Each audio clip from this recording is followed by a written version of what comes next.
So I'd already written to my dad on New Year's Eve, but deciding to look for him only started, really, the night of my mum's date from hell.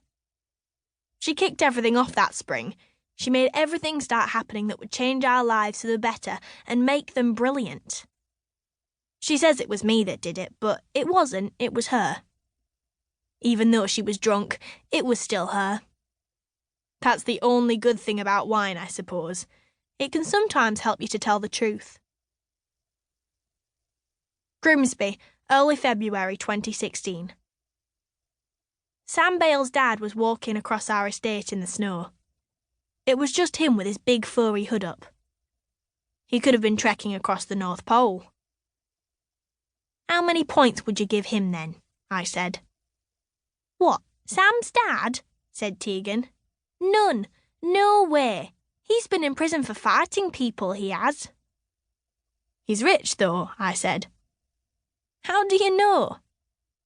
He's got a bath that's a jacuzzi, and he's got a gold car. Imagine how much that would cost. A gold car. Me and Tegan were high up, leaning out of her bedroom window playing the dad game. Tegan's my best friend. She lives on our estate, but in one of the high blocks on the 7th floor, where you can see the whole of Grimsby, even to the sea. We live in a boring old maisonette with only 2 floors, but it's nicer than Tegan's inside because my mum can work, whereas Tegan's mum got this disease where she's tired all the time, so if you weigh everything up, it comes out equal. I was round at hers for a sleepover because my mum was on a date. I don't usually go around to people's houses for sleepovers on a school night, but then my mum doesn't usually go on dates. This was her first in a year and a half. Before that, she was going out with Jason, but they split up because there was no chemistry. The dad game is something me and Tegan made up after Tegan's dad left her mum and Tegan and her sister Tia for Gail from Ladbrokes. Since then, she hasn't seen her dad much. Tegan's dead angry with her dad and thinks she'll have to get a new one eventually.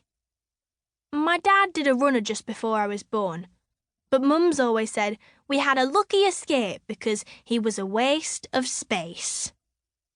So I'd like to get a proper dad too someday, and me and Tegan thought it would be good to work out what sort of dad would be best. Our game's called Top Trumps for Dads. It's just like normal Top Trumps, except we give scores based on how good a dad we think someone would be, how kind, strict or funny they are, if they're rich and could take us on adventures, if they'd be able to stick up for us in a fight. And not a fight like Sam Bale's dad's been in, but a proper one, where you're fighting for something worth it, not just for the sake of it. Tegan writes down scores for the dads in our special file. So far, Jacob Wilmore's dad scores the highest. He's got a 6-pack and a Porsche, and is just a really nice man. He used to play football professionally, and now he sometimes coaches the under-11s. I wish I was good at football, just so I could see him more. We finished doing all the dads at school now, though, so we're scoring others we know, like Sam Bale's. He might be rich, Zac, but he's still been in prison, said Tegan. There's no point having a dad in prison all the time.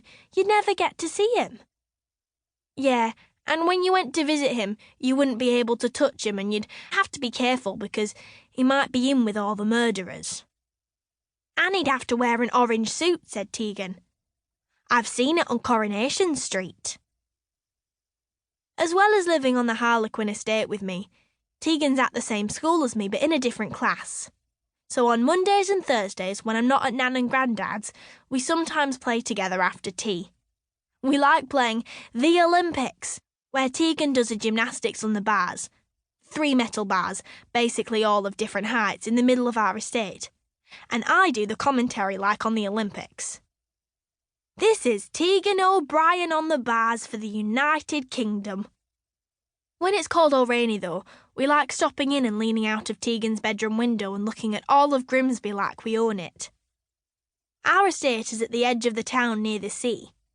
It's not actually the sea, it's the Humber estuary, but it goes into the North Sea. But don't go thinking there's a beach like there is at Cleethorpes. It's not like that.